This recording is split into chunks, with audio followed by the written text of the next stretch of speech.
Namo tassa bhagavato arahato samma sambuddhassa. Namo tassa bhagavato arahato samma sambuddhassa. Namo tassa bhagavato arahato samma sambuddhassa. As you all can remember, we started a new series which is called Purabheda Sutta, available in the Sutta Nipata. And as we discussed last time, this sutta was uttered by the Buddha when there was a huge conglomeration of Devas and the Brahmas. And during that conglomeration, there are many large gathering of Devas, Brahmas, and some of them had the kind of an idea what we need to do before the breaking up of the body, before our death, what we need to do. So this is the kind of a doubt which has arisen in their mind, and Buddha knew that, and once the right time is there, Buddha created another Buddha, kind of a mind created Buddha, with his about 700 mind-made monks. Now they are also there, and now that mind-created Buddha is asking questions and Buddha is answering. Now this is actually a common thing happened to several other suttas like Kalahavivada Sutta, Chulavyuha Sutta, Mahavyuha Sutta, Tuvataka Sutta, and then Samma Paribhajaniya Sutta, Attadanda Sutta. So these are several other suttas. The same scenario has happened where the mind created Buddha asking questions and the Buddha answering them. The speciality in this Purabheda Sutta is that the Buddha is not alone, that mind created Buddha is with 700 monks. So this is how the commentary explains it. So the question asked by the mind created Buddha is Katan Dassi Katan Silo Upasantoti Uchati Tamme Gotama Pabruhi Puchito Uttamang Narang. Katan Dassi Katan Silo. So how one has to see in the sense what would be the right view one has to have, and then Katan Silo, what kind of behavior, the sila, the morality what one has to have. Upasantoti Uchati, for that so that we can say that he is a peaceful person. He is said to be we can say a muni, a sage. Tamme Gotama Pabruhi Puchito Uttamang. So that supreme person, could you explain to us? So this is the question asked by the mind created Buddha. Now the Buddha is answering, and basically this sutta comprises of very subtle, very beautiful human qualities. And as we progress in our practice, probably we may be able to recognize whether they are available within our mind, because they are very much like endowed in the human mind, but unfortunately because of various other defilements, so they are very much like covered. And if they are not enough available, then you can try to develop them, that's also there. And on the other hand, when we hear certain kinds of qualities, we probably might be able to see the opposites. And if those opposites are there, then we need to abandon that. Instead, we need to see what Buddha recommends to have within the human mind. So we have already discussed a couple of them. Vita Tanho Purabhedo, so this is the theme of the whole sutta. So one has to abandon craving before the death. So before the body is breaking up, you need to abandon the craving, because craving is the cause of suffering. In case you are continuing with it, so definitely will have another birth, another death, another birth, another death, a continuous wandering in the samsara. But on the other hand, if we are able to abandon the cause of suffering, that's the craving, then this would be the final death. Vemajje upasankhayo, pubbamanta anisito. Now these are probably familiar to us as meditators. So how to abandon the past and to abandon the future preferences.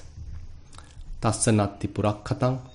So the preferences are not there. So the mind is very much like open, ready to accept in a more radical way. That means there are no preferences. So typically we have various preferences. This should be like this. He should behave like this. My children should behave like this. So like this, various preferences are there. Our futuristic frames are there. But unfortunately, the incidents might not happen as the way we want. Ultimately, what happens is we get frustrated, we get unhappy, we become sort of subject to some sort of a mental unrest. But if we are open, if we are able to maintain our attitude in an open way, we are ready to accept whatever happens. I am ready to accept the way it is. I am ready to cope up with the situation. Then we are not suffering because we are ready. And then last time we discussed a few more qualities. Akkodhano, where one is free from anger. Asantasi, free from any fear. So mind is not fearful. Typically fear comes, as we discussed, because when there is a person here to protect, there is I here to protect. And you might harm me, so I am afraid. Someone might harm me, so I am afraid. So I am here and another person is there. So there is a conflict, so I am in trouble. So I am get afraid. So this is the typical way that we look at. But the more we develop the practice, so we might have to look at the things in an impersonal way. Things are happening due to dependently arising a recent process as a result of Paticcasamuppada, the Idappaccheta principle. Things are happening due to such a causal way. Other than that, there is no person here, a being here, myself here. So likewise, a deeper insight may be helpful to abandon that fear.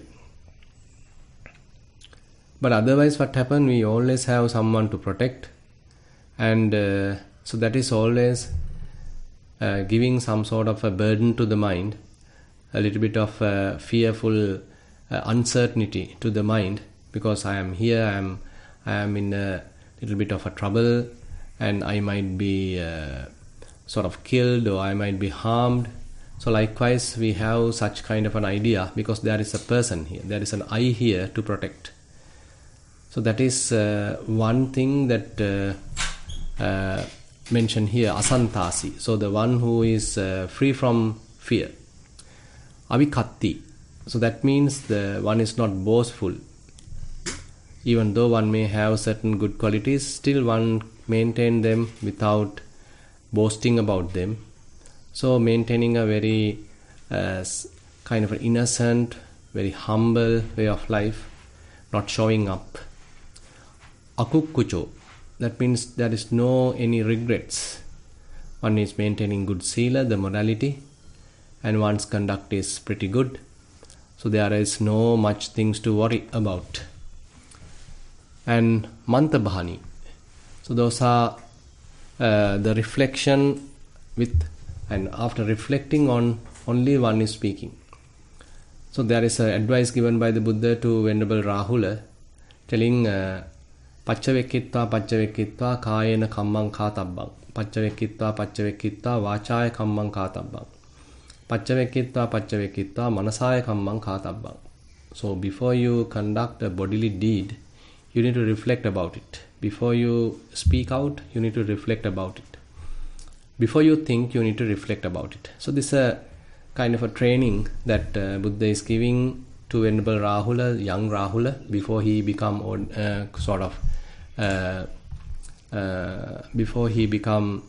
enlightened. So these are the advices given to Venerable Rahula. So the reflection might be becoming more and more subtle and ongoing, and without kind of an effortless way it might happen as one is progressing. And this is another quality Buddha is asking to develop. And the other one is anuddhato. There is no any proud or any kind of a conceit. Anuddhato is not restless. Uddhata is the restlessness and the anuddhata is not restless. So one's mind is fairly calm, tranquil, without getting agitated. Save vachayato muni, and he is truly a muni controlled in speech. Now this we already discussed, and now we can get into the next verse. Last week actually we have discussed that far, and we'll start the next verse. Nirasatti anagati atitang nanu sochati vivekadassi passesu ditthisu cha na niyati. Nirasatti anagati. There is no asa, there is no any attachment, any inclination, there is a huge kind of planning towards the future. Atitang nanu sochati, does not sorrow over the past. Vivekadassi passesu is a seer of seclusion in the midst of context. Ditthisu cha na niyati, and there is no any wrong views that one is trying to going through. Now, nirasatti anagati. So, as we already discussed to some extent, not having preferences already indicates this. So, one is typically we have various plans, various views, various desires projected towards the future. That is quite common. And having various desires, hopes, wishes projected towards the future. But unfortunately, the future is uncertain. It can bring certain kind of uncertainty to the mind, a restlessness to the mind, agitation to the mind, because we are not 100% sure the way we want, the way we plan, the way we like would happen the same way as we wish. So there is no any such kind of an agreement. So always there is an uncertainty when there are hopes or plans we have. Now typically our minds likes to engage with such planning, continuously projecting. So those are typically happening within the mind. So there is always a futuristic inclination in the mind. So bhavatanha has a great impact in this behavior to the mind. So the bhavatanha particularly means some sort of a continuation. You want to continue. I want to live forever. Assume that you are now sick and you automatically wish for the health. Currently you are poor, you automatically have a wish to become rich. Currently you are at a lower position in your in your occupation or profession, and you want to have a promotion. So every time, our mind is inclined towards the future, and might even lead to thinking, proliferation, obsessive thinking, leading towards kind of a dreaming, even daydreaming, fantasizing. All these things are there because we have such a inclination in the mind towards the future. Bhavatanha, expecting some sort of an existence, some sort of a continuation, maybe a kind of a progress. Now, in a way, this is why we are being driving. Actually, in order for us to drive forward, so these sort of inclined desires are very useful in a way. But you are not happy right now. You are not 100% fulfilled right now.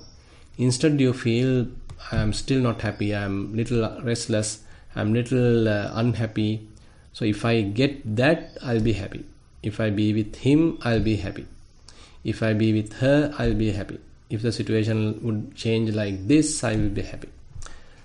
So this is a kind of a vicious cycle that we might continue, because always there are such kind of futuristic ideas, inclinations, projected views that we may try to entertain, and ultimately we get frustrated. But the Muni, the sage, is free from such futuristic inclinations, nirasatti anagati. So he is without attachment to the future. So he is with a kind of an open mind, with a radical acceptance. Atitang nanu sochati. And he does not sorrow over the past. Now, regretting about the past, what I couldn't do during the past, or what I did in the past. Suppose that you want to do some very good things in the past, but you couldn't do it. Due to some reason, you couldn't do it, you missed it, you left it, you forgot it, you couldn't do it. Now you are regretting about what has happened. Or else there may be something bad that you had to do and you have done that. And you are regretting about that bad, unlawful activity what you have done. So likewise, the regret can happen in different ways.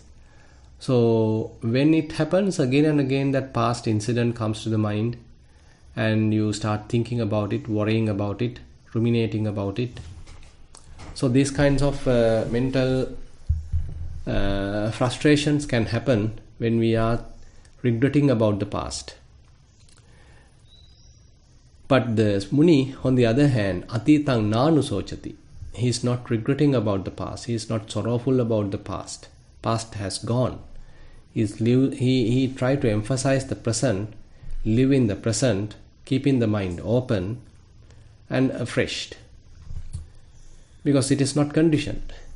So more as we continue the practice, the mind has to be more unconditioned and mind has to be free, open, always ready to accept what's happening. And you are ready to adjust to yourself. It is not that you are kind of hindered or conditioned by some sort of a fixation. Rather, the mind has to be a very soft, gentle kind of an attitude where you are able to adjust to yourself. Like water. Once the water is poured into a particular vessel, it can easily take its shape. So likewise, you are able to adjust to yourself, quite adaptable. So these kinds of qualities are very rare. By the way, these are the ones that we need to sort of look at, whether these things are at least available in my mind to some extent. As I am practicing, as I am progressing, are these qualities are inculcated in the mind. Vivekadasi passesu. Now this is a very interesting part. Vivekadasi passesu.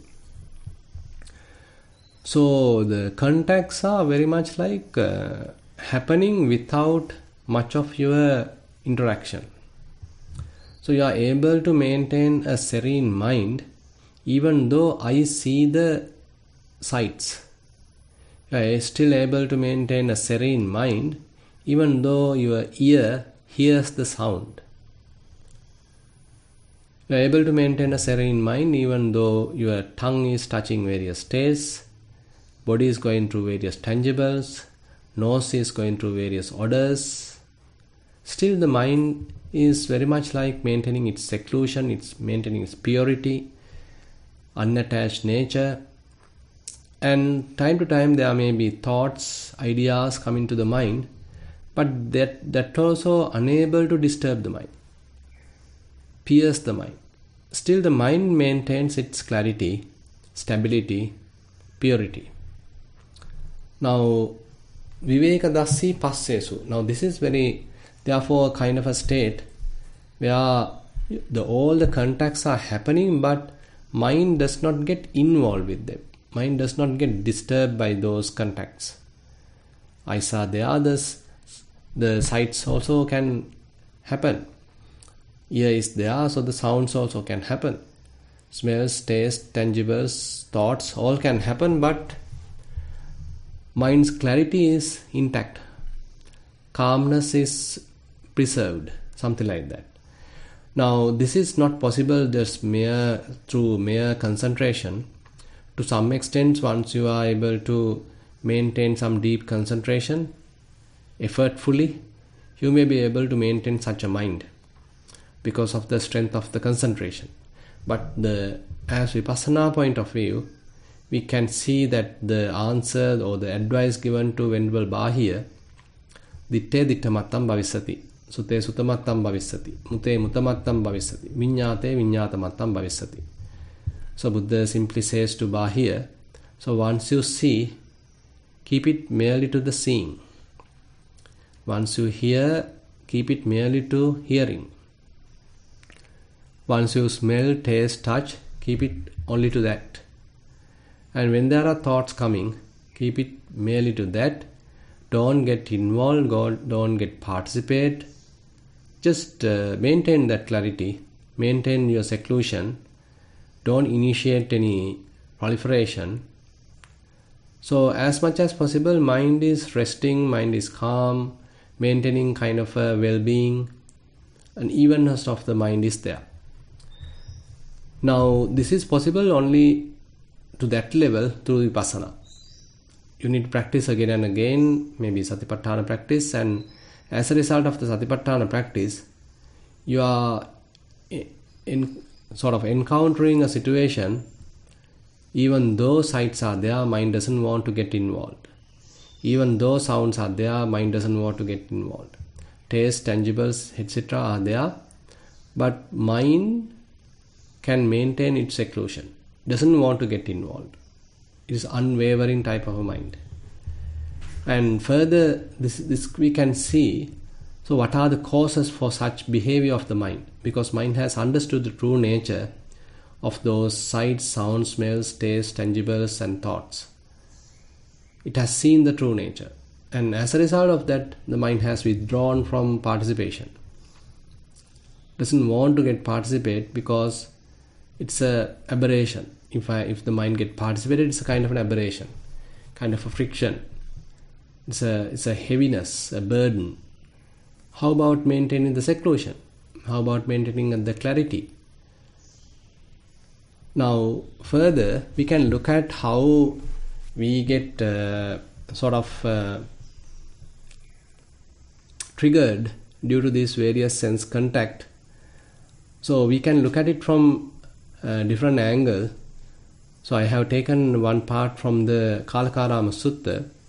So how an arahant would behave with respect to the sights.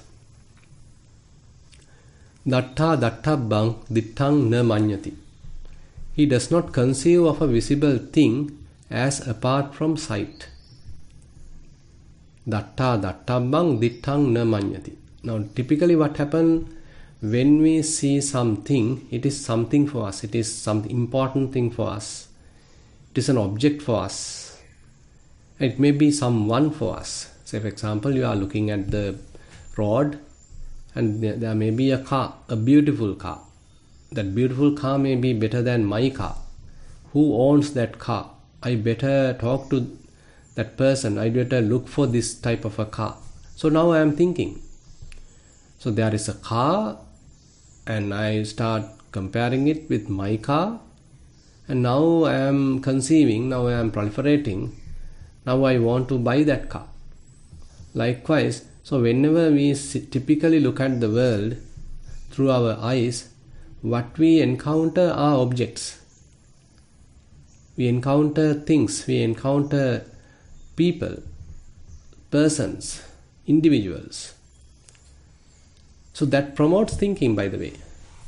When we simply see things, those things actually promote thinking, conceiving. On the other hand, in order to conceive, we need things, or we need concepts, or we need objects, or we need people or persons, individuals. Without them, we can't think. So thinking is highly dependent on these concepts. A man, a woman, a bus, a car, a lorry, all these are concepts. Actually, once we gather various little parts, assemble them in a particular order, we are giving various names for wheels and maybe several axles, various other parts, maybe an engine, steering wheel, seats, etc. gathered in a particular style. Then we call it a car. And if we make it a little larger and with 6 wheels, probably we can call it a bus. So likewise, so once we gather things together, we give it a name for easy communication. so that we can distinctly recognize that object from others. So therefore we are quite skillful in naming objects. We are labeling objects. Every time when different things are there, we label them so that we can communicate, we can explain, we can distinctly recognize. So we introduce various labels, various names. But ultimately what happens, we start recognizing objects representing those labels. That object becomes a reality. We forget that it is an assembled kind of an object. It's a combination of so many little parts. We forget that. We simply been driven by that outer appearance, taking that as one unit. So this Gana Sanya, the compactness, is therefore initiating thinking, and therefore what happens is, other than mere seeing, for us there is something when we see. There is an object when we see. There is a car when we see. There is mother when we see. There is father when we see. So likewise, we encounter people, objects when we see. But for the Arahants, Buddha say, they only see, but there is no object as such. They may be able to recognize from the conventional point of view, but still mind remains calm, quiet, without getting tangled. So as explained already to the Bahyas, the same thing here, does not conceive of a visible thing as apart from sight. Seeing happens, but mind remains calm, uninvolved, undisturbed, because thinking typically based on concepts. Now the thinking doesn't want to initiate. Conceiving does not happen. Mind remains calm, quiet. So this is one scenario. And further, Buddha explains in Kalakarama Sutta, he does not conceive of an unseen. Now, the other side of the story is that we can conceive taking unseen. I couldn't see it. So you still may be worrying that you couldn't see it, or you are sort of happy that you couldn't see it. Either way, you are thinking because you didn't see. So not seeing also a cause for proliferation, conceiving. Third part is, he does not conceive of a thing worth seeing. So there are certain objects that we think, okay, I should see it. It's very important to see it. There is a beautiful place that you should visit and see it, enjoy it. There's a really wonderful cinema, a film, you should see it. So likewise, we encourage this seeing. We think that the certain sites are very, very important to see. I should see it before die. I should visit there, I should go there, I need to see it. So it's very, very important to see it. So likewise, we add value to certain sites. And by adding such value and thinking that it should be seen, we start thinking about it. We start proliferating about it. We start imagining about it, how it would like. So I am starting imagining it, even though I didn't see it, because I consider it is something to see, something important to see. So this is also another area that the conceiving can happen, the proliferation can happen. The last one is the real interesting one. He does not conceive about the seer. So typically, I am here and you are there, I see you. I am here, there may be an object outside, I see that object. Say I am here, the car is in the garage and now I am walking towards the garage. I see my car. I am here. I am the one seeing it. I am the owner. This is my car. So there is always a person behind the whole picture. Always promoting a person. So we start thinking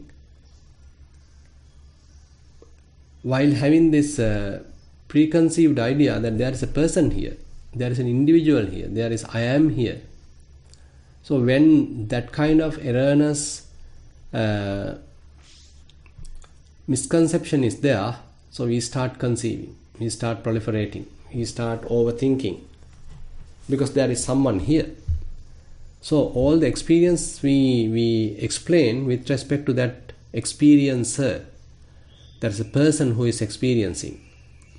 But here Buddha denies this whole thing, and he simply says, other than mere seeing, there is no person who is seeing.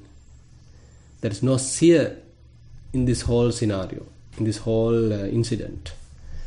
So this is actually very deep and very interesting to understand. So when we see something, is there any sense of I arising within the mind? Is there any self-view arising in the mind? Or are we merely maintaining the mind in a very soft, gentle, relaxed way, even without thoughts, even though the seeing, the activity is happening? So same thing is common to the other factors, like for example, what you call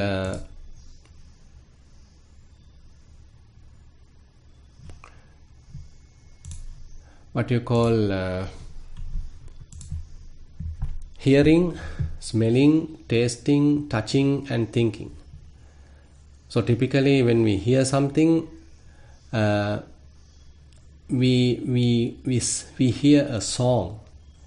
That song is very beautiful. Who is the singer? So now I start thinking about it. I start enjoying it. So likewise, so we hear something. We hear a song. We hear a sound. We hear someone is blaming. We hear someone's speech. So always going beyond the mere hearing, we recognize as something. But is it possible to stop at mere hearing without making something? So as we progress in our practice, so the mind, even though we are hearing various sounds, now we are not objectifying them. We are not identifying them as some sort of someone talking. Rather, mere sound is there, mere hearing is there. So mind maintains its clarity, maintains its stability, and continues to maintain its freedom, not getting involved. Similarly, it doesn't conceive thinking that I didn't hear it. Similarly, it didn't conceive thinking that I should hear it. And similarly, he is not conceiving thinking that I am the one hearing it, I am the one listening it. So there is I who is listening, there is a listener. But there is no listener for the Arahants. So from our side, there is no person who is listening, there is no listener. Even though listening is there, even though hearing is there, there is no listener. So similarly, the nose, tongue, body also operates. There are smells, tastes, tangibles, but we are not objectifying them. Similarly, not conceiving, thinking that I didn't experience it, and we should not consider it should be experienced, or should not consider that there is a person who is experiencing. There is no such experiencer.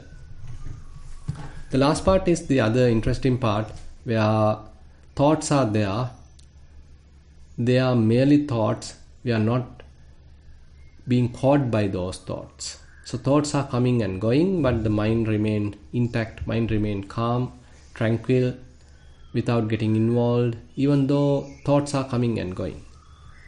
So they are mere thoughts. And you are not conceiving thinking that I couldn't think it. So sometimes we ask people, why didn't you think about it? You should have thought about it. So we emphasize thinking. So then you might answer, oh yes, I didn't think like that. I forgot to think like that. I forgot it altogether to think. So likewise, we are regretting that I couldn't think about it. So these regrets can happen because I couldn't take a proper action, because I didn't think that like that. I didn't get the proper idea. So thinking that also we can proliferate. So for the Arahants, that is also not there. And similarly, he is not emphasizing thinking, I should see, I should think. There is no such emphasis to thinking. And if we emphasize like that, again, we might tend to proliferate. And the last part is, there is no thinker. Even though thinking can happen, but there is no thinker. There can be thoughts without a thinker. Now this is very, very interesting. So if we are able to maintain such a way of operation in ourselves, in such a way of experience within ourselves, now we can say we are vivekadassi passesu. So the contacts are still happening. I may get contact with the sights, ear with sounds, nose with smells, tongue with the taste, body with the tangibles, and the mind with the objects. But they are not really disturbing the mind. They are not really piercing the mind. The mind clarity is still maintaining. So you are maintaining some sort of a seclusion, kind of a distinction or separation from those contacts. So you are able to be free from contacts. Vivekadassi passesu. So typically what happens, because our senses are fully operative, so keep on we disturbed, and mind also get involved. The mind get triggered to think when those sense impingements are happening. But even though the sense impingements are happening, if your mind remains calm, quiet, without getting involved, so that is where we have to say, okay, now you see the seclusion in the midst of contacts. It is not that you are living in a vacuum. Rather, you are living in the typical world. Still sounds are happening, still sights are there, still smells, tastes, tangibles are there, still thoughts can happen. But you have the capacity to maintain a clear mind, uninvolved mind, calm mind, serene mind. So this is the kind of a target in a way. So are we able to maintain such secluded mind amidst all the contacts? So the Arahant says like that. So he is maintaining a clear, calm, quiet, purified state of mind amidst contacts. Vivekadassi passesu. Ditti suchanna niyati. He is not led astray among views. Now here actually the views are explained with respect to the 62 wrong views. So typically the meditators can get into various different views, but the proper view, the correct view, the Sammaditthi, what Buddha recommends, ultimately helps to free the mind altogether without any kind of a adherence, without any kind of a strong holding, without any kind of a conditioning. Typically, once we adhere to a particular view, we strongly want to protect it, we want to adhere to it, we want to guard it, we don't like to get it challenged, because we are strongly adhering to a particular view. So that is the typical behavior with respect to the views. But the Arahant, as a result of his fulfillment of the right view, so his mind is completely liberated. His mind is completely freed. So the right view that Buddha indicates has some speciality in that sense. So it's typically going against the nature of a view. The typical nature of a view is asking us, inviting us to grasp it, hold it, strongly adhere to it. But the different behavior in the Sammaditthi is it's inviting us to release the mind, to free the mind, not encouraging any attachment, not encouraging any sort of a grasping. So it's inviting us to release the mind. So the mind is released as a result of the Sammaditthi. So there is no any kind of a adherence or grasping to the views, and he therefore is not astray by various views. His mind or his behavior is not governed by various views. So these are very subtle qualities, in a way some deep qualities that Buddha is explaining in this Purabheda Sutta. And we can discuss the next verse maybe next week, and I will stop here. Now I like to open the session for questions.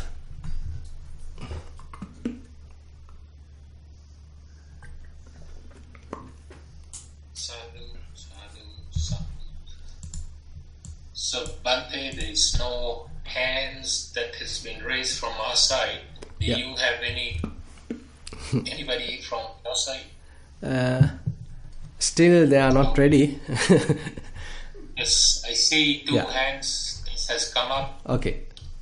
So, I'll give Nandana to ask for the first question. You can unmute, Nandana.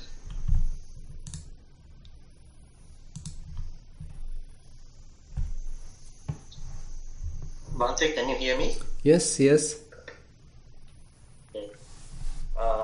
Thank you, Bishan.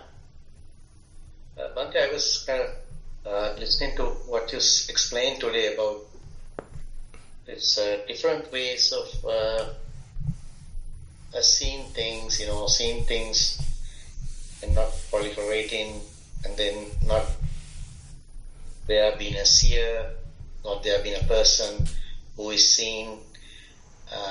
All these kind of explanations, I was just thinking, recently you discussed about a state of mind that was called signless. Mm-hmm. Now, I was just wondering, is what you explained today, is that something like the state of mind that you explained as signless? Yes, definitely. State of mind? Yeah. So while you are in the signless state, you should have all these qualities, in a way, we can say. So you can check while you are maintaining the signless state, are you objectifying when you see, or you are going through a mere seeing? Right. And similarly, while you are in the signless, are you worrying about what you haven't seen? While you are in the signless, are you still thinking about that something's worth of seeing? While you are in the signless, are you perceiving that there is a person who is seeing, or you are going through the seeing? So, right. So this is interesting. In a way, Buddha points out from different angles.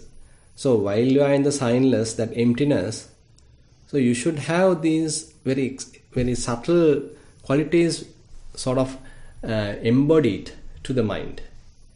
You are not objectifying things, and again you are not conceiving, thinking that I haven't seen, not conceiving, thinking that there is something to see, and again you are not conceiving, thinking that I am the one seeing. Right. So that's what I was thinking, because when you think about the signless state of mind, is when we have that, probably first of all we have that secluded state of mind, like Viveka, and then we have the concentration, but not on a given or one object, but rather expanded, open concentration. And then we experience things. We experience physical through the physical organs as well as the mind, thoughts, but without proliferating. Just experience them and let them go as they come and go. So that is a signless state. So this is actually what you explained today is probably is another way Buddha has explained how to experience or how to abide in the signless state of mind, I think, right? Yeah. So basically, while you are there, so certain other way that how we can look at it from the sense point of view. So even though the seeing is happening, so how your eye faculty is working, or how the mind is working to this interaction. So if typical behavior is when we see, immediately our mind objectify it, and I see my mother, I see my daughter, I see my son. So that is how we typically immediately objectify the sight, and then I start thinking. That objectifying actually promotes thinking. Or we can say always thinking is initiated based on an object, based on a concept. Okay, thank you, Bhante. That is very clear. Yeah. I have another question actually about the Moggallana Samyutta that you discussed a couple of weeks ago. Yeah. So I have been, after listening to your talk, I read the Moggallana Samyutta in the Sinhala medium. Mm-hmm. So I had this thought that I wanted to clarify that from you. Mm-hmm. Now, you explained, the Venerable Moggallana was explaining to the Buddha about how he had those factors of the first jhana, mm-hmm. for example, like vitakka, vichara, ekaggata, and all those factors, right? Yeah. Piti, sukha, and ekaggata. So those 5 factors that he was explaining, and then he was saying that even with these factors, when I was abiding, I still had these slight proliferations, mm-hmm. right? Mm-hmm. Now, in the Moggallana Samyutta, in the Sinhalese, the English one I read, and the English word that is used, how Venerable Moggallana explains it, is by saying, while I was abiding, the word is abiding with these, secluded, with a secluded mind and with concentration and all of that. And in the Sinhalese translation, the word that was used was vasaya karamin sitinaka. Mm-hmm. Vasaya. Now, I was just wondering. So I always thought the jhana, let's say if you take just the first jhana, yeah, I always thought the first jhana is a state of mind that we can only experience while we are in meditation, with eyes closed, and after practicing a lot of like concentration and just being seated without moving, and kind of being in a meditative, like whatever you call it, paryanka or something, right? Mm-hmm. The meditation. But when I read this, I'm just wondering, is it possible for one to abide in the first jhana without actually being in a paryanka or without being in a meditative posture, but in a, let's say, seated somewhere, outside, or in a not so busy place where you have had your good meditation for a few days? And is it possible for someone to keep someone's eyes open and just sit down and just be in the first jhana? It depends on the practice actually. Now you can say have that experience, particularly into the vipassana point of view, but the samatha meditation might require a fair amount of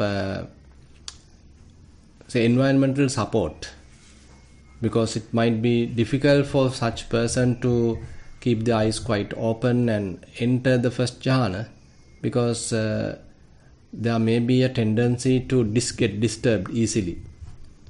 But once you close your eyes, you feel secluded, you feel escape from the outside environment, and you are easily able to concentrate. But on the other hand, now say for example animitta, so that is kind of a skill that being developed as a result of the wisdom. So it doesn't matter either you close eyes or open your eyes, so the skill still remains. Probably it is difficult at the beginning, but slowly one may be able to understand, okay, still mind does not take or pick signs, as we already discussed in this sutta. So ditte dittamattang is possible. So even though sights are there, mind doesn't want to get involved. Mind maintains its clarity without picking the signs. But the first jhana, on the other hand, is a kind of a temporary suppression of the defilements, temporary suppression, that is also not based on the wisdom but based on the concentration. Concentration. So concentration is one factor to suppress the defilement. So that is the most influential factor in the jhana to suppress defilements. But that concentration weakens as you open your eyes. So that's why, say for example, you are in the paryanka, you are in the sitting meditation, and once you open your eyes, the whole session collapse. Whole session, get disturbed, heavily disturbed. So as you said, therefore it would be very difficult for someone to attain first jhana while eyes are open. Typically one attains it while eyes are closed. But on the other hand, when your eyes are open, if the surrounding is maybe completely covered, or mere canvas, or maybe a curtain or something is there, not much disturbing, that also something one can try, because there is no distractions as such. Okay. So are you saying, Bhante, that one cannot attain the first jhana while doing vipassana and being in a state of signless mind? Now that's a different scenario actually. So there is the qualities of the first jhana in vipassana also, that I think we discussed some time back. So from the vipassana point of view, so the jhana factors are still present when you do the vipassana practice. Say for example, you are practicing Vedananupassana, so you are applying your mind again and again to various feelings. So the applied mind is there, vitakka is there. And not only that, you start investigating the feelings, so the vichara is also there. And once this practice getting familiarized, now you feel happy, you feel confident, and there is a little bit of rapture rising. So the piti sukha is also there, and mind is concentrated again and again onto the new coming feeling. So the vitakka vichara piti sukha ekaggata, the jhana factors are available even in the vipassana, but in a momentary level. So because this object is a passing object, it's a changing object. So you are applying your mind to a changing object and you start investigating it. So even that is not clearly first jhana, right? So, but the qualities are there. That's the thing. So that's why Venerable this Sayadaw U Pandita argues. So there is first jhana even in the vipassana. There is second jhana even in the vipassana, third jhana, fourth jhana even in the vipassana. So you can't deny it, because a jhana is typically defined based on the jhana factors. So jhana factors are there. But the interesting thing is you are not absorbed, by the way. You are not adhered to the object. Isn't it? So now so you now adhering to the object and get stuck in it is one scenario. Maintaining the jhana factors beautifully and maintaining them properly, maintaining that balance in the mind is another case. Actually, in the samatha point of view, jhana is where you get absorbed. Even though the factors are there, you get one with the object. Right. That is why it is typically called absorption. The only difference, as I can see, is that in the samatha practice, in the jhana, let's say for example you attain the jhana through anapanasati. Mm-hmm. So your concentration arises out of your breath, in breath and out breath only. We can't say only anapanasati. You can use various other techniques. Say what I'm saying is, for example, if you take anapanasati, mm-hmm. if you practice anapanasati and attain the first jhana, then your concentration, first part, mm-hmm. the vitakka vichara part, that is only limited to the breath. Whereas in the vipassana situation, it is not one object, but it's rather scattered, not scattered, but it's series, open, kind of a series of objects. Shifting. Okay. By the way, by the way, even in the anapanasati, even when we are talking samatha meditation, samatha jhana, actually if you want to attain deep samatha jhana, you can't simply do it from the anapanasati breath. But while you practice anapanasati, you need to get that sign, what we call the counterpart sign, nimitta, and then you need to slowly pay attention to that nimitta. That nimitta has to be a stable nimitta, very pleasant, stable, and you perceive it as a permanent nimitta. Now, very stable, permanent nimitta is there, and you are associating that, and you get absorbed to that. Not that you are absorbed into the breath.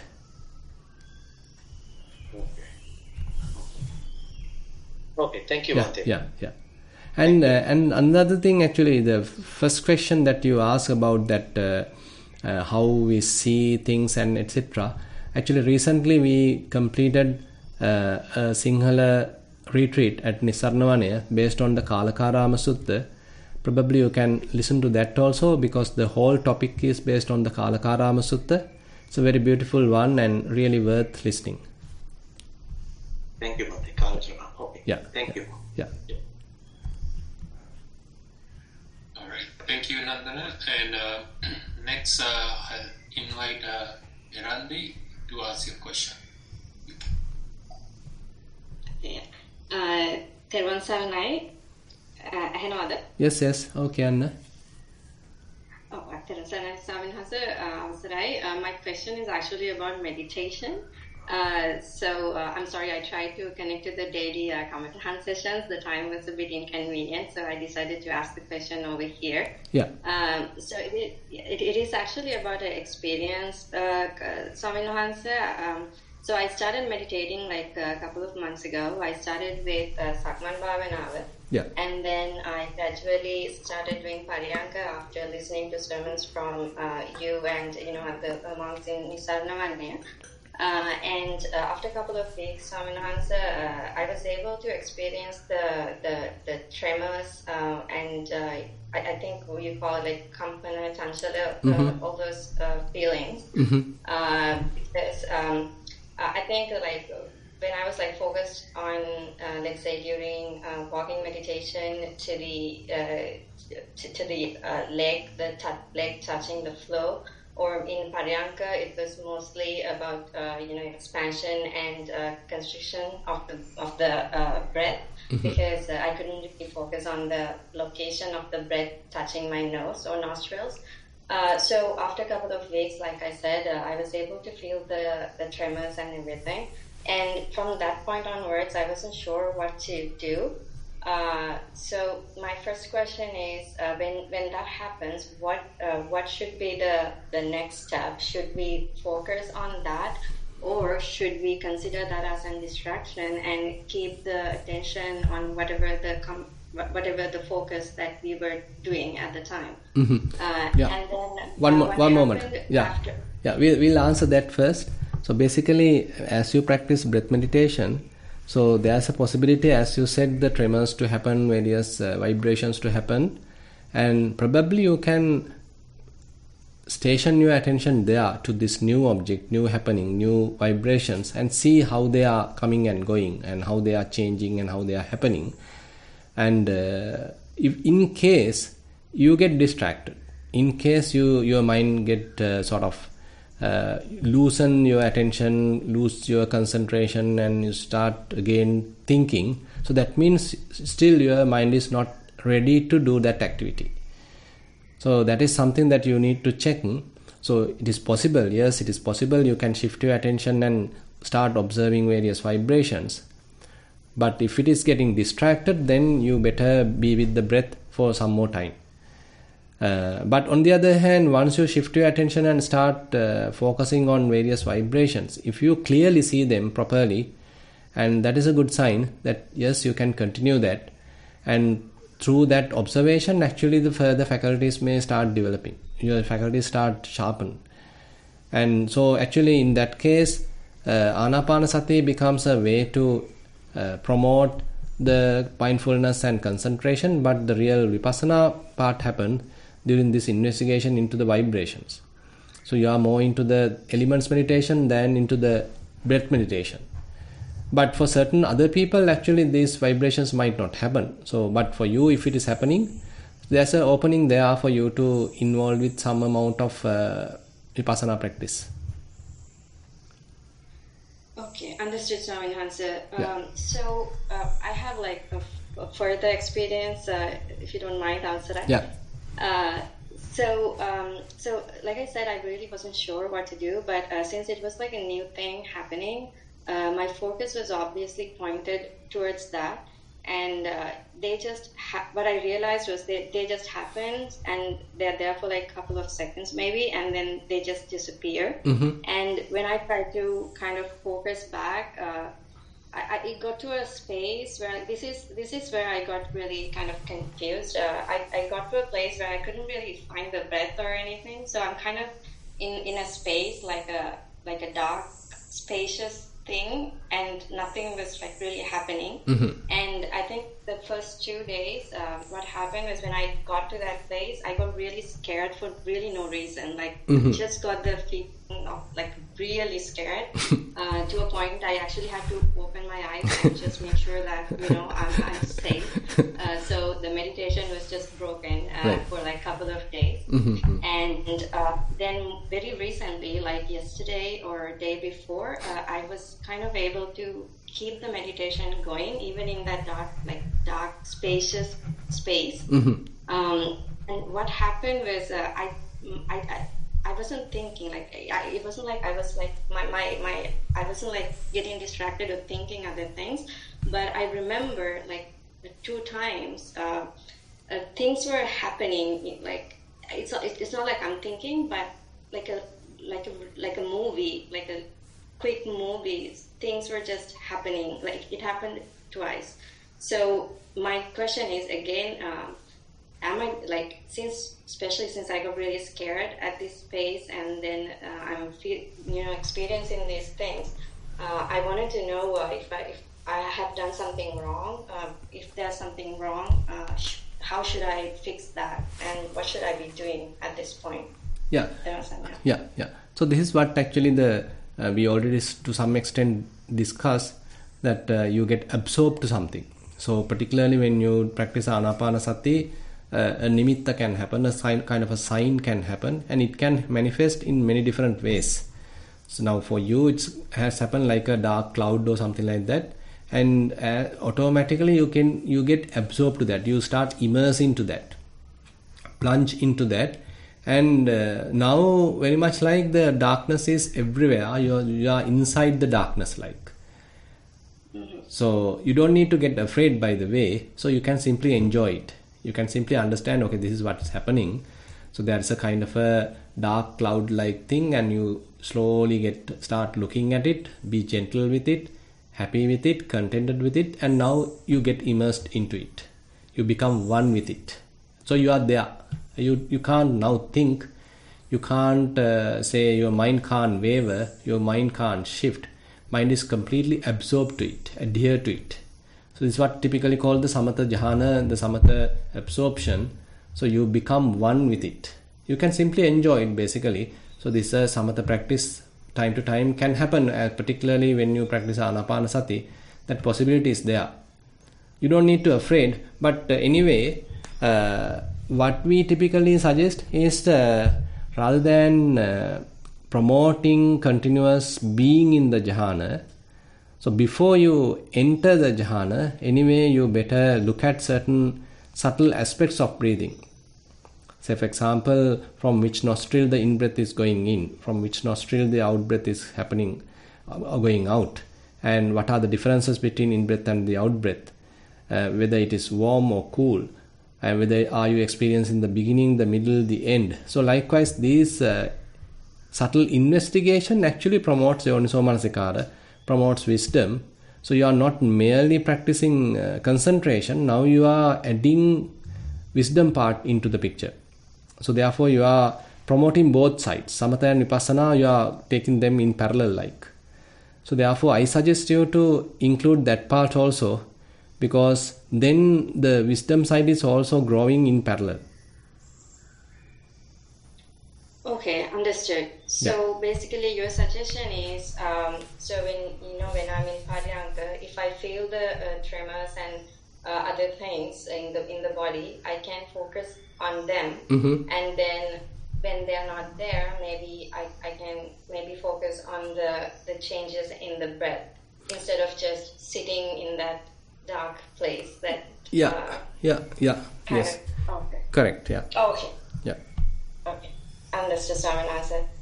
Thero Sanai. yeah.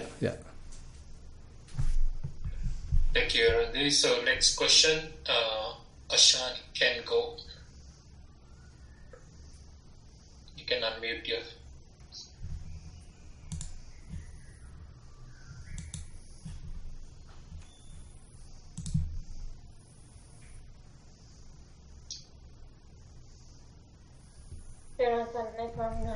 Yes. You have said in the Dhamma talk about Paccavekkhita, Kaya and Kammasakasabha. Yeah. I want to tell you that actually I am able to, I have certain ability to realize, understand when some action is going to happen. I am able to get a free idea about that. But in the mind, if something is going to be thought, but I am unable to identify that it is going to be thought, or I always find it at the middle of the thought. So I am unable to do the contemplation on that. Could you please help me? Yeah. So it will happen slowly, because that is the difficult part. Because mind typically quickly thinks. It is so fast, and it is very much like addicted to thinking. So the thinking is its typical behavior. So the bodily action, on the other hand, we first think and then we act. Similarly, I mean the talking also very much like that. We first think and then we talk. So the bodily action and verbal action, probably it is easy to reflect and then implement it. But as you correctly mentioned, the thinking is quite difficult and different, where the thinking immediately happens. There is no big space for us to look at it and then apply brakes or stop thinking. Rather, the thinking happens very naturally, very immediately like. So it's difficult for us to reflect the mind first and then start thinking. As you said, it automatically start thinking. But anyway, as we continue the practice, so thinking become less and less. The proliferation become less and less, and now assume that the number of thoughts happening per minute, for example, also become less and less. Suppose now you have 100 thoughts per minute. As you continue your practice, it might drop to 75, it might drop to 50, it might drop to 25. So likewise, the rate of thoughts per minute, that also start reducing. So likewise, the practice, even the bodily practice, I mean the Kayanupassana, helps you to calm down thinking, relax the thinking, and make it ease and not so strong. Rather, it becomes kind of weak background type of thinking. So it may happen gradually. So don't worry that that immediately you can't track it or trace it. Don't worry about it. And the other question I have for you, Swaminathan, I ask you not to get angry over this, but is it all right to love Lord Buddha, Triple Gem, Noble Friends, Dharma Friends? Is it a sin or is it a normal thing? Actually, based on the Buddha, it is called the faith, not typically the love. So because faith is something different, I feel that the love can have certain sensual attraction, sexual attraction. So that is where the kind of underneath tendencies are very much like influencing it. But the faith, on the other hand, where you are trusting and you have some gratitude, you trust that the Buddha is the teacher. He'll guide me, and his teaching is very correct, and he is fully enlightened. So it's a different kind of a faith actually we are talking here, and it is not that we love the Buddha. We maintain a respectful faith towards the Buddha. I understand. understand, Swaminatha. Yeah. The final question I have for you, Swaminatha, is that you must be knowing Rerukane Sandhima Thero's book is there named Satipatthana Bhavanasram. Yeah. And in that there's a meditation practice involving repetitive thinking on one thing, like eating, yes. sleeping, like that. When we do a certain action, we think about 2 times about that to understand what it is. And actually, when I applied it for myself, when I was proliferation peak, I thought proliferating and proliferation 2 times, and it disappears and comes to the sensation I am having at that moment. Okay. So I think it was very effective for me. Right. Do you suggest me to do that? Yeah. That meditation for a certain period of time till I get back to normal procedure? Yes, definitely. So this is actually the Mahasi method. The traditional Mahasi method greatly has this technique where you continuously note. You start noting continuously so that you not get distracted, but you are fully attentive to the current task. But later you may understand, okay, it's now not necessary. It's a kind of a burden to the mind. I now have the mind without distraction. So now at that time you can drop it. You don't need to label or note. You can maintain a silent mind. Till that, probably you can make use of it. Thank you very much, Swaminatha. Wait for you. Thero Sannai, Swaminatha. Yeah, Thero Sannai.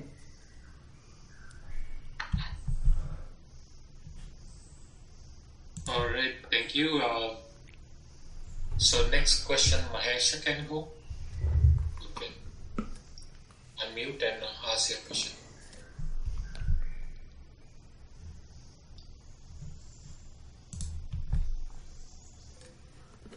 Thank you, Alpramante. Yeah. I'll tell a bit about my usual practice, day-to-day practice. Since I got the advice from you that not necessarily that I have to sit and do Pariyanka Bhavana, so I haven't done it for a long time now, since my last retreat, I think.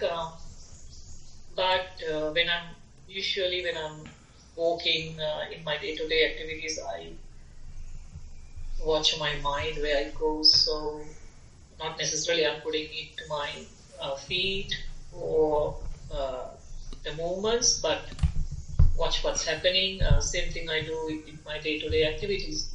Not that I can focus the whole 24/7 on my mind, but whenever I like to my mind, okay, I have to check what's happening in my mind, then I do it, get back and do it.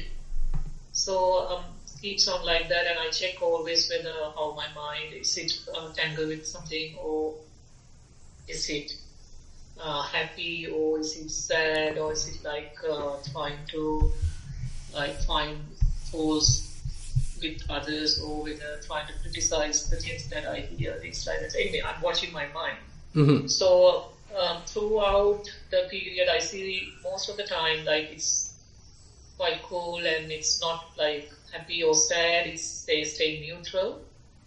And I see sometimes it's actually extremely happy and it's joyful.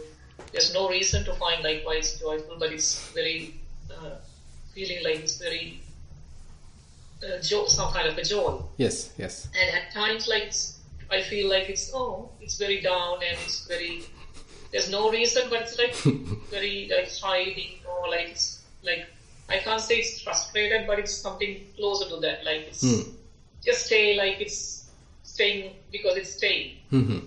And at times when I hear in the past few weeks, we had a lot of political jargon, especially happening in Sri Lanka. So I hear people talking in my household, or I don't normally get into those conversations because that's not my topic. But I hear now, here and there, I hear it, and then my mind says, I'm going to actually tangle in that and try to figure out, say, no, this is right or this is wrong, and then again come back to the mind and say, why you are trying to, chase behind those things, and it's none of your business, and trying to revert back to the, my practice. So it's keep on going like that, and sometimes I tangle actually when someone, when I hear someone discussing about it, I just trying to put my mouth words forward and say, don't expect, huge revolution out of this. It's not possible. Things will move on slowly, so we don't have to have expectations like that. Yeah. Neutral kind of explanation, but I'm trying to say, and then people get angry over me when I'm saying like that. Oh, we're very pessimistic person, something like that. And then, okay, why should I say like that? Then I regret why you try to explain people these things. Like, it's not your duty. So regretting comes. And then again, mind says, okay, you don't have to regret. The Swami Maharaj always say, you don't have to regret. And then reminds me not to regret. And then again, it's turned back to that, not neutral, but kind of like not shaken state. Yeah. So it keeps on going like that. And I actually stopped working, which is great. And I tried it for for a year actually now. And then I look back, am I happy the past 12 months that I spent my lifetime in a worthy cause? And I did a bit of traveling while I'm practicing my self-looking at the mind. And I quite enjoyed visiting places, and also then I revert back, especially when I'm having free time during the night, or when I'm having a couple of minutes to reflect on what I'm really doing. So I did a lot of walking, hiking, seeing places, and most of the things I forget. Mm-hmm. So quickly I forget the names I visited, forget the things I saw, and I don't have any regret. I look at it and can you remember these things you saw? And no, I can't remember. Then I get back to the photos and try to recall them. And still it's not staying with my mind. Good. And when someone asks, where you went and have you enjoyed? I say, yes, I enjoyed, but I can't recall the places I visited. Good. Mm-hmm. And then I thought, okay, that's fine. Don't have to hardly remember. It's not a classroom lesson that you have to recall all the places you visited. Mm. So that's how I'm going on. And then suddenly I have sometimes certain cravings. So now the craving has gone for trying to find exactly some place that I really enjoy. So even if someone asks, okay, shall we do this, shall we do that, then I deliberately say no. Mm. Then they ask why, then I say, no, I don't like doing it. Mm-hmm. I don't feel like doing it, so I don't do it. But recently I got 2 months ago actually, I got an email from Nissarana saying about a retreat for experienced yogis, something I felt like, oh, that's interesting. And then I was thinking, okay, if it's possible, I will go. And then I got the email saying, okay, the dates are fixed and it's coming up in November. Mm-hmm. Then I say that I thought, okay, I will apply to it. So I didn't apply though at that time. Mm-hmm. But then later on, again I got to my mind, okay, am I interested? Check the dates, and then I thought, okay, I will just put an application. I don't know whether I will get it because it must be very competitive. Mm-hmm. So and then I applied. So anyway, again I assessed myself and said, I really want to go to that. Now you went to one this year and you had a craziness of looking at the place, because I haven't been to Nissarana before, so I had a look and I know what's the place. I can imagine when the Dharma talks are going, okay, this must be in this place. I have a craziness to imagine, okay, now Swami Maharaj must be sitting there and the other Swami Maharajas are like that and people are here and it's listening, and I'm just imagining that. So those are the things now we need to improve actually. 1 second. Actually, those imaginations are the ones you need to abandon now. Because you foresee things, your mind still prepare things, create things, imagine things. Now this is a burden to the mind. You need to recognize it and slowly restrain the mind not to do it. Because now you know that exactly, that's. Yeah. So this is a kind of a addiction that we typically have So before the event happens, we imagine about it, we think about it, proliferate about it, and as you correctly mentioned, so those imaginations, those imagined sights are happening inside the mind, so fully occupying the mind.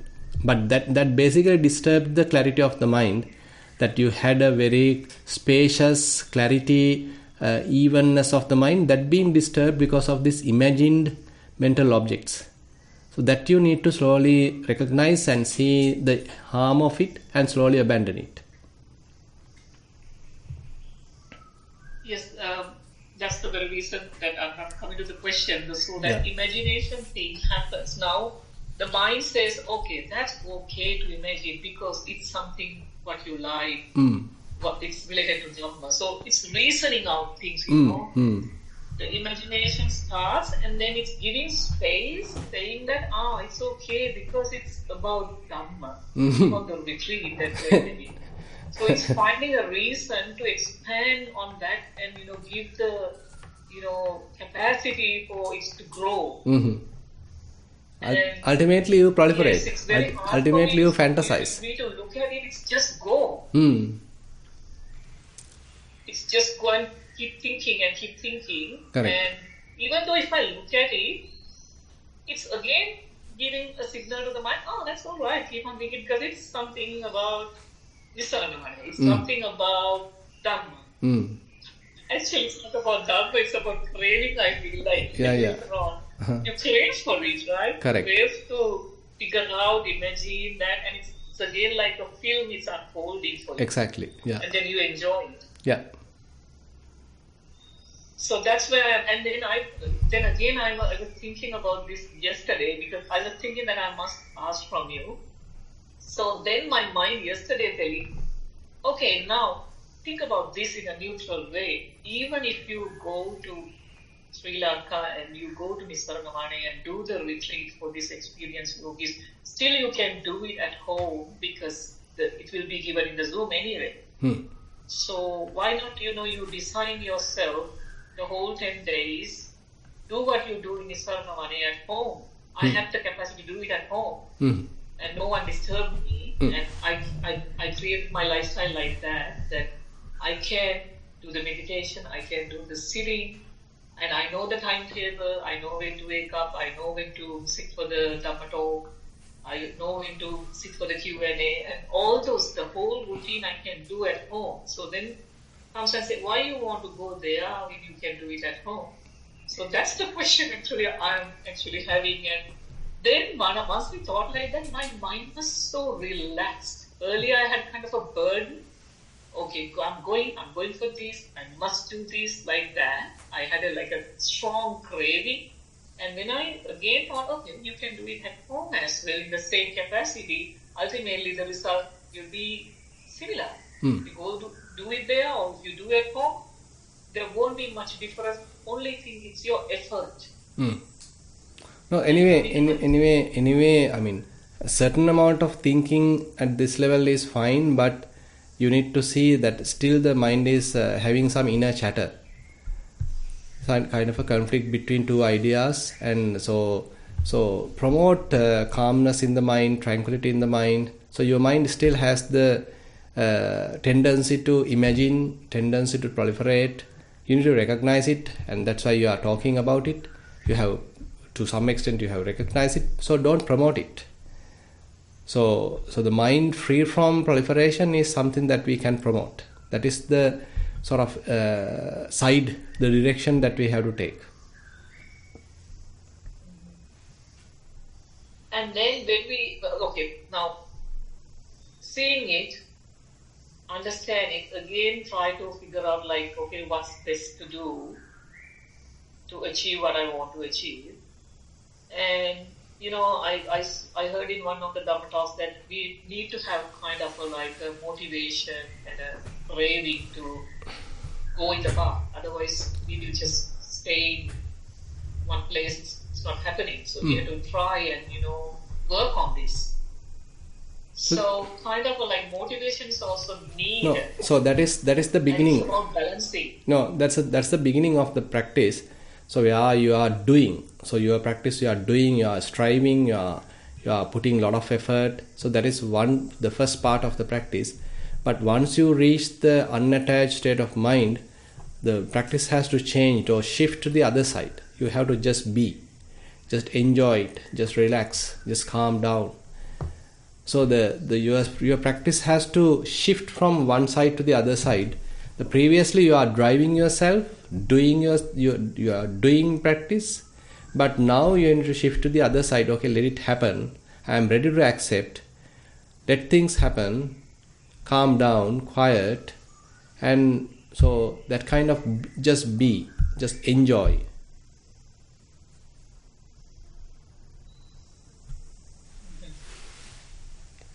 Yeah, so what I understood from what you said.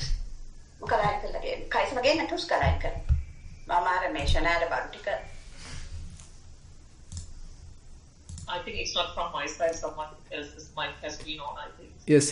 Sorry about it. Yeah. Anyway, so what I understood from what you said just now, like, if I'm getting like all those kind of like pre-planned things and getting disturbed just because the email came and this is happening, and just then my mind trying to read through it into it, I just have to watch it, right? Mm-hmm.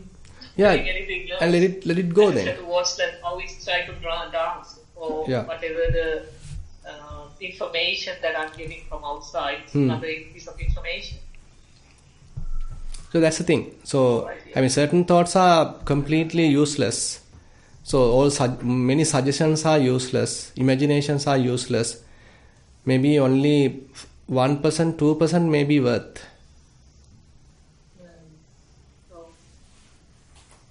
I got the point. Okay.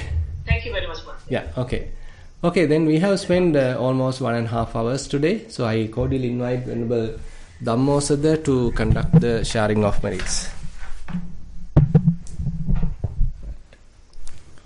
Sorry, Bhante. Yeah. May our relatives and all beings share in the merits produced by today's teaching. May all celestial beings rejoice in the merits produced by today's teaching, and may they protect the Dhamma disposition and the dispensation of the Buddha for a long time. May the seeds that have been planted in our hearts today grow, producing path, fruition, and nibbana. I invite you to join in the recitation of the traditional Pali verses for sharing merits. Ettavata chamhehi sambatam punya sampadam sambe deva anumodantu samma sampatti siddhya. Ettavata chamhehi sambatam punya sampadam sambe deva anumodantu samma sampatti siddhya. Ettavata chamhehi sammadam punya sampadam sambe satta anumodantu samba sampatti siddhya.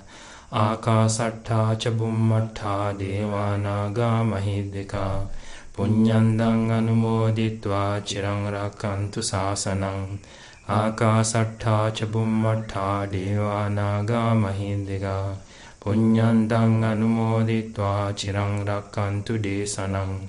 Akasatta ca bummatta devanaga mahidvika punyantang anumoditva chirang rakantu mamparang. Idang wo nyatinang hotu sukita hontu nyatayo. Idang wo nyatinang hotu sukita hontu nyatayo. Idang wo nyatinang hotu sukita hontu nyatayo. Imina punya kammena mame bala samagamo satang samagamo hotu yawa nibbana pattiya. Imina punya kammena mame bala samagamo satang samagamo hotu yawa nibbana pattiya. Imina punya kammena mame bala samagamo satang samagamo hotu yawa nibbana pattiya. Sadhu, sadhu, sadhu.